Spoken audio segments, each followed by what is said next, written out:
Shredheads, and welcome back to the Pokemon Card Classic, where today I am talking about why I think demand is the most important factor when it comes to Pokemon price increases and price decreases. There's a lot of factors we have to take into consideration when making a decision to make an investment within the Pokemon space, whether that's going to be a short-term investment, a flip, or a long-term investment for 5+ years. These are things like the rarity, the condition of the card, how old the card is, how scarce the card is. But above all else, in my opinion, demand, which ties directly to the popularity of the Pokemon or of the specific cards, is what affects the price the most. And this is evident from what we've seen with Charizard cards, based on limited cards, and how strongly they have performed against more traditional, rare or scarce or harder to find or low population cards in the hobby. But that's something that you want to find out more about, then stay tuned to this video. And if you want to find out the most important criteria to help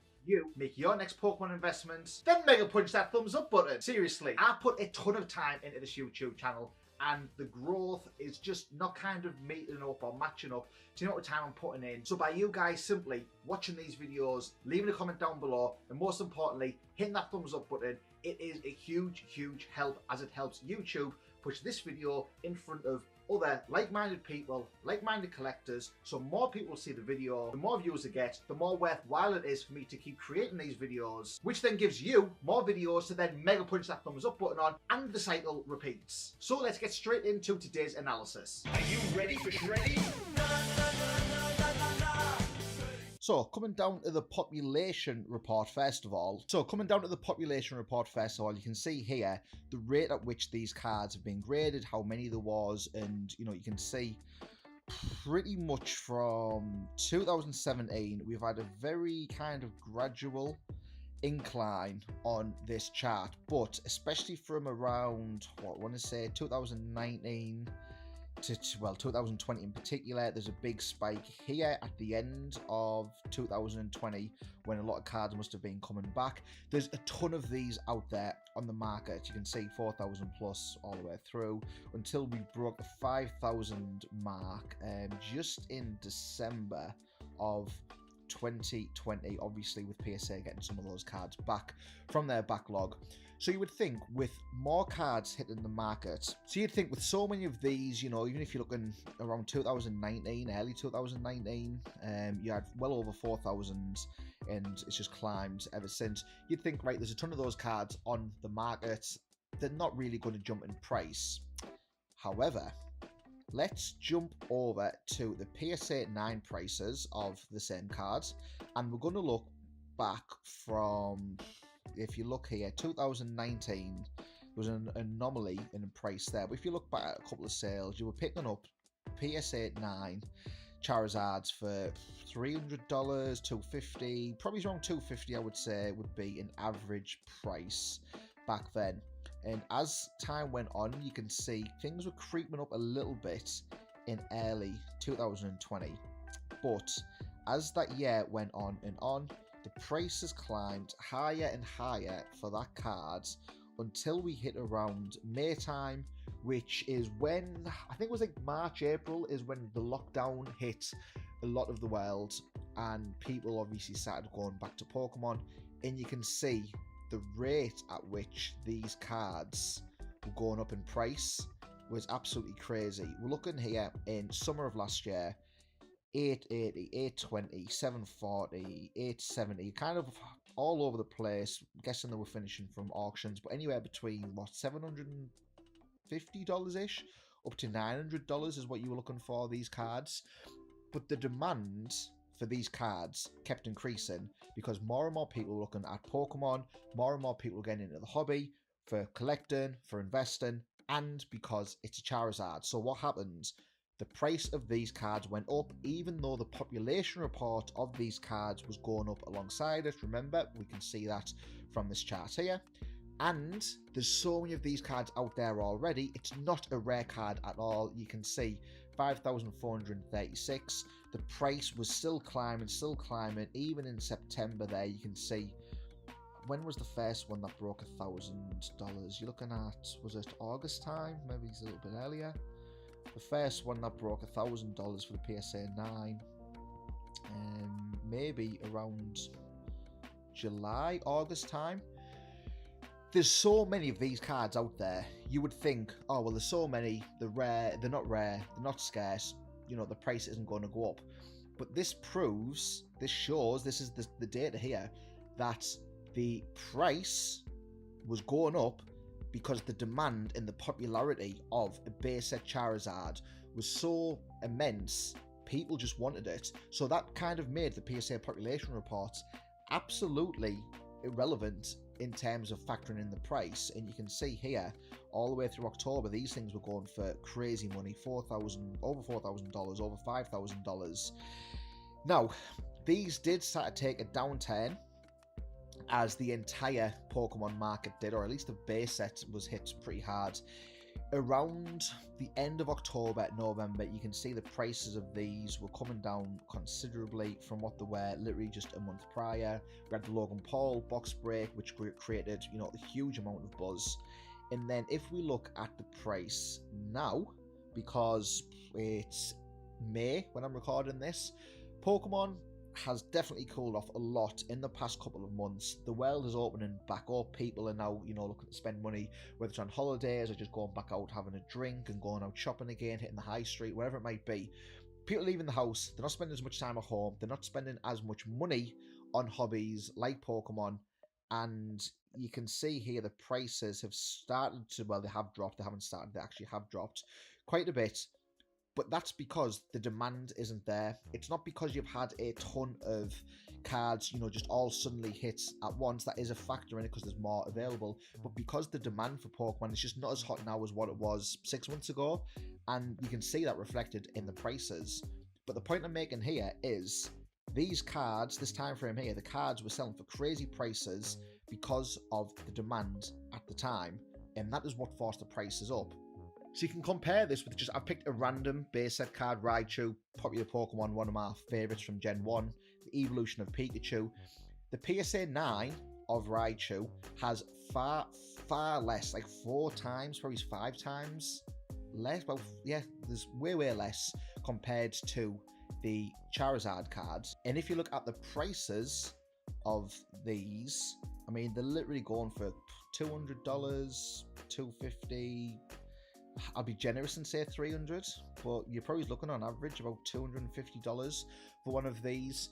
And it's just because, so you would think, looking at the PSA population reports, that, oh, well, the Raichu has less PSA population, there's less 9s out there, so it's going to be a more expensive card or a rarer card.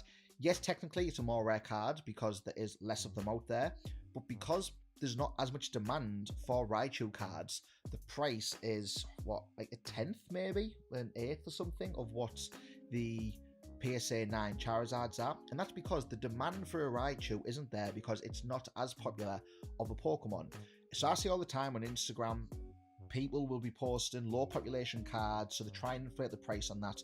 But just because a card has a low PSA pop report doesn't mean it's desirable, because it probably has a low population report because nobody cares about grading that card because not too many people want it. I think this Charizard card is probably, I could be wrong, but it could be the highest graded card in the hobby. I'd be surprised if there was anything that had more graded copies than this Charizard, and yet this was the one card that climbed the most out of all the base set unlimited cards.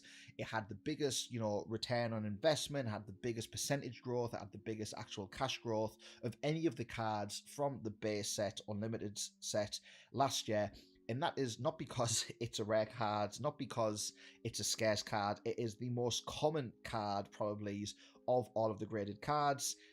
And yet it is the most expensive because it is the card that is the most popular and therefore in most demand. And it's not just PSA graded cards or graded cards in general that we're seeing this demand and this crazy price increase going on that kind of doesn't add up to the amount of supply that's out there. The most recent example of this has got to be the Evolutions booster box. XY Evolutions has absolutely flooded the market since 2016. I believe it's the most printed Pokemon card set ever. And if you look at any booster boxes or any cards from that era, from that year, and you compare the prices back then to now, then Evolutions is the one that is worth the most money and is the one that will have got you the best return on your investment. But there's so much supply out there, so why is this? Guys, it comes down to demand. People sometimes criticise the Pokemon company for being lazy or relying on Kanto and relying on Gen 1 too much, but you've got to remember, when Pokemon was at its absolute peak, that was Gen 1 and Kanto. You've got all these 90s kids just like me who are now adults, who've got their own disposable income, who want that nostalgia hit, so they want to go back to things that they're familiar with. Take a look at Shining Fates. I did not enjoy that set at all, whereas I absolutely loved Hidden Fates. Now the reason for this is because Hidden Fates played to nostalgia, there was something for everyone. Shining Fates didn't have that nostalgia, and it was very, aimed more towards the modern collector and the modern Pokemon fan. There's nothing wrong with that, but without that nostalgia, the demand just isn't going to be as high. So for all those 90 kids, just like me, who couldn't open and never did have the chance to open an entire booster box of Pokemon cards when they were a kid, what do they want to do now? Pokemon's popular, they've got that itch, they want to just, they want to scratch that itch, they want that 50cc of nostalgia directly into their ass. They don't want to go and spend 20 grand plus on a base up booster box. They want to go and get the Evolutions, the XY Evolutions booster box for a fraction of the price. Now, because there's so many people wanting to open this box at the minute, that is why the price has jacked up. There's still tons of these packs available in collector's sets and collection boxes and things like that. So Evolutions packs, while they're not as available now as they were a couple of years ago, they're still not too hard to get hold of at retail in the right collection boxes. Booster boxes have been out of print for a while, but the amount of supply that is still out there, the crazy moon price we've seen of this, and I'd say the past 8 months or so, has been absolutely insane. And that's not because, the supply is completely gone, because there's still a ton out there. Yes, as people open more boxes, the supply does dwindle a little bit, but guys, I cannot stress enough how much Evolutions product is out there. And the reason we've seen this crazy price increase is purely because the demand is there. Give it another 6 months. If Pokemon keeps going the way it is, whether you like to admit it or not, guys, Pokemon is cooling down right now. It is nowhere near as hot as what it was this time last year, this time 6 months ago or 8 months ago. And that's just the way it is. Things may pick up towards the end of the year, but let's be honest, this 25th anniversary year, this 25th celebration, so far has been a huge disappointment. If we see the demand and the buzz of Pokemon kind of dwindle off a little bit now that lockdowns are lifted and people are out spending the money on other things, the demand for Evolutions is going to slowly dwindle, and we're going to see, guarantee, that price of Evolutions start to dip a little bit. Will it be dramatic? Honestly, no one knows. However, I can guarantee you that if the demand isn't there, the prices will drop. And that is why we are seeing prices of some of these older cards, like other things I've already mentioned, dropping in price. Now we're going to move on to some Team Rocket cards and take a look at a super popular card versus a super rare card and see how the prices compare. So here we have the Dark Charizard First Edition Holo card, and we are going to be comparing this to the rarest PSA card in the Team Rocket set, which is the Dark Magneton. Now, Charizard is a much more popular Pokemon than what Magneton is. Charizard is always one of the chase cards in, whatever set it might be. But the Dark Magneton goes for crazy prices in PSA 10 because there's so few of them that are actually being graded in PSA 10. You can see there's only 50 of these cards that have got a PSA 10. Compare it to the Dark Charizard, which has got almost 10 times. You've got 9 times the amount there, 9 to 10, about 9.5 times as many odds as the Dark Magneton. There's 455. So obviously you would think, oh well, the card is rarer, the Dark Magneton is a much more rare card, it's going to go for a lot more money. And at some point that has been true. If we come down to the price chart, if we look at Dark Magneton, you can see there's a couple of sales. So if you look back to January of 2020, a PSA 10 Dark Magneton sold for $5,000. One sold in April for $4,500, and then another one sold for just over $4,000 in, I think that was June time. So if you look at that kind of time frame, compared to the Charizard. Okay, so yeah, you can see that the PSA 10 Magneton was selling for a lot more money than the Dark Charizard because, yeah, it's a much more rare card, a much more scarce card. There's only 50 in the population reports. But then what happened when Pokemon started getting hotter and hotter last year? Around, say, May onwards last year. Well, let's take a look at the prices as we zoom in to the chart a little bit more. We can see in May time, the Dark Charizard jumped up from $1,500 all the way to almost double at just short of $3,000. We had a couple sell there for around that, $2,900 mark. Price came down a little bit and then it jumped back up again to almost, well, just over 4,000. Might have been a shill bit because if you look at these cards here, they're more kind of in line with each other. But you can kind of confidently say that at this time, the price of that Charizard jumped up a lot. So if we go back to the Dark Magneton, and there's a lot less of these sold because there is obviously less of them out there. The highest reported sale on eBay, public sale, was $6,575 for this card, compared to the Dark Charizard that has had multiple sales for over $10,000. So it's not just like one was sold as a shill bid. This card has sold 1, 2, 3, 4, 5 times for over $10,000, a sixth time there at $10,000, and then a couple at around the $8,000 mark. And it has started coming down in price, just like, a lot of the market has, because of Pokemon not being as hot. The prices have started coming down a little bit, and you can actually see there it's kind of halved in price now to what it was back in, October time last year. We're now looking at half of the price.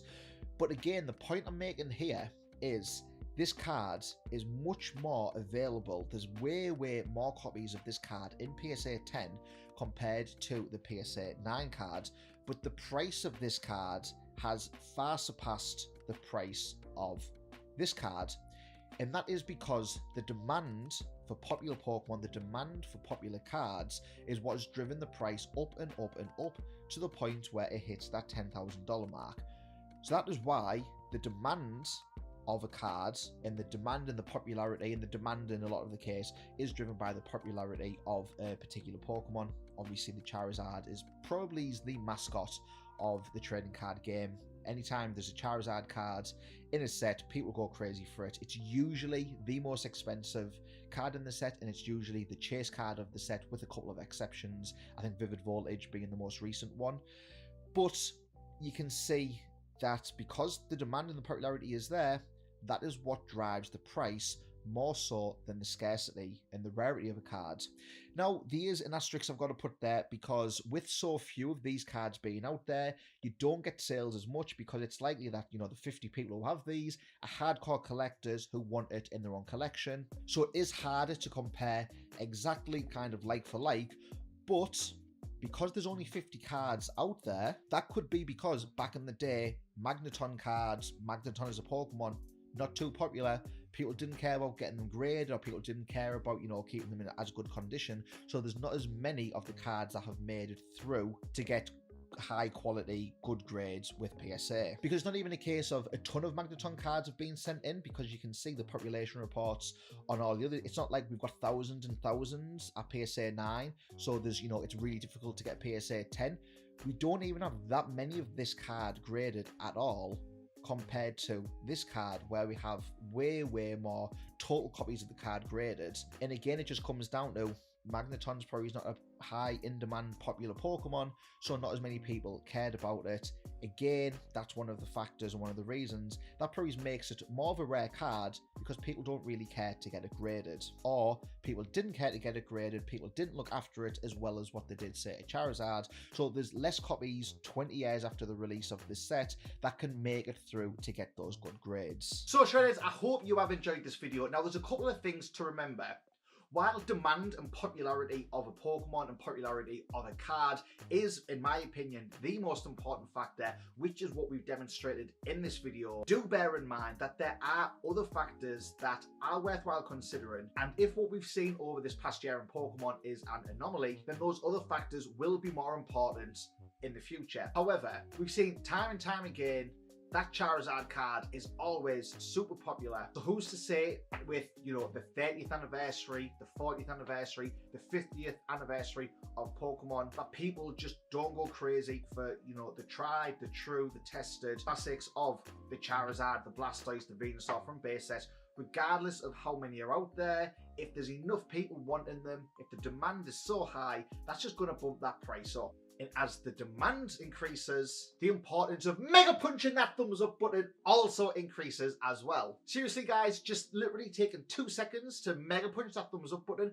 massively will help this channel out. It lets me know you've enjoyed the video. It makes me more motivated to keep pumping out more content for you guys to watch, and hopefully you guys will be able to help grow your collection, make a little bit of money with Pokemon cards from the videos I'm putting out. It's a win-win and it's free. That is it for today's video though guys, so if you have enjoyed it, please do subscribe to the channel and let me know down below what you are currently investing in for long-term holds. Until next time, remember that collecting ain't no gimmick, it's a lifestyle.